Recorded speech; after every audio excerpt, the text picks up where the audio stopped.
mga gawang katumbas sa ilalim. Mga kabataan ay waring nakakulong, di naman kami adik, ngunit bakit para lulong? Sabi mo tulad ng pagkalasuma at lamang mo pa ba ang naganap kahapon? Hindi namin makita ang tunay na simbolo, ang pagmahal sa kaligtasang bahay singgulo. Nang isip ko't isip mo, nang isip nating lahat, sino bang dapat sisihin? Hindi ba tayo rin lahat? Tayo rin ang responsable. Sino ang irresponsable? Bakit ang imposible ay nagiging imposible? Naman makikilos para maisalba.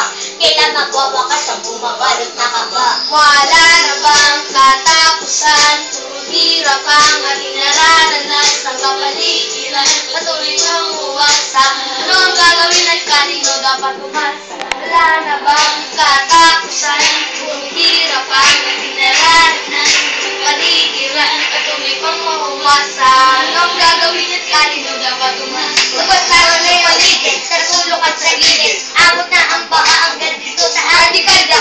Ang alam-galang asa, ang daming nabayasa. Magtapon ng basura, bakit di na nagalasa?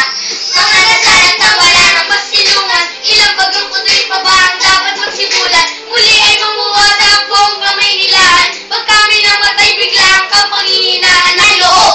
Aning nga binabalot ng lababag. Tinanan na natin, natira na lang ay apat. Ito ay nagmula pa sa ating mga ninuno. Ang aral na itinawid sa ating mga ninuno. Punoy pa ang puno, sinong nagpasimuno? Ito ang pangustong parang walang simuno. Parang isang krimen, di mahanap ang musisya. Walang ibang kasangkot kundi ang mga puisya. Wala na bang katapusan? Puro hirap ang ating nararanas. Ang kapaligiran, patuloy pa mauwasan. Ano ang gagawin at kanino dapat umasa? Wala na bang katapusan? Puro hirap ang ating nararanas. Ang kapaligiran, patuloy pa mauwasan. Ano ang gagawin at kanino dapat umasa? Tatapos sa paligid ng iba't ibang basura, ilibot mo ang iyong mata. Ano na bang itsura? At hindi pa rin ang ilong, di na nabalik sa dati. Di na magbabago, itaan man sa debate. At test pa rin ng lupa nagbumulot sa bagyo. Walang ibang balita yan sa TV at sa radyo. At maging sa mga kailayo, ano ba ang sinasabi? Ang kalamidad na to,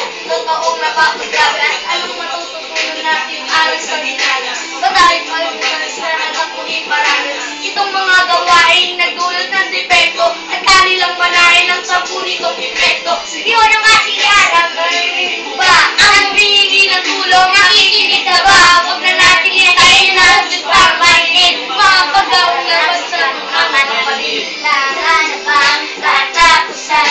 Puro hirap ang ating nararanas ang kapaligiran. Patuloy ka na huwasan. Anong gagawin at kanino dapat umasa? Wala na bang katapusan? Puro hirap ang ating nararanas ang kapaligiran. Patuloy pang mahuwasan.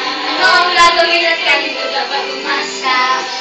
Alam ka ba mabibigyan ng kasagutan kung ang bawat tao ay nagkakasala sa ating lipunan? Kailan pa ba mabibigaranas ng ginawa kung ang bawat isa ay nagkakasala sa paligiran? Kailan pa ba mabibigyan ng kasagutan kung ang bawat tao ay nagkakasala sa ating lipunan? Kailan pa ba magkakaranas ng ginawa kung ang bawat isa ay nagkakasala sa paligiran? Ang katapusan, puro hirap ang ating nararanas ng kapaligiran. Tuloy pang mauwasan. Ano ang gagawin at kanino dapat umasa? Wala na bang katapusan? Puro hirap ang ating nararanas ng kapaligiran. Patuloy pang mauwasan. Ano ang gagawin at kanino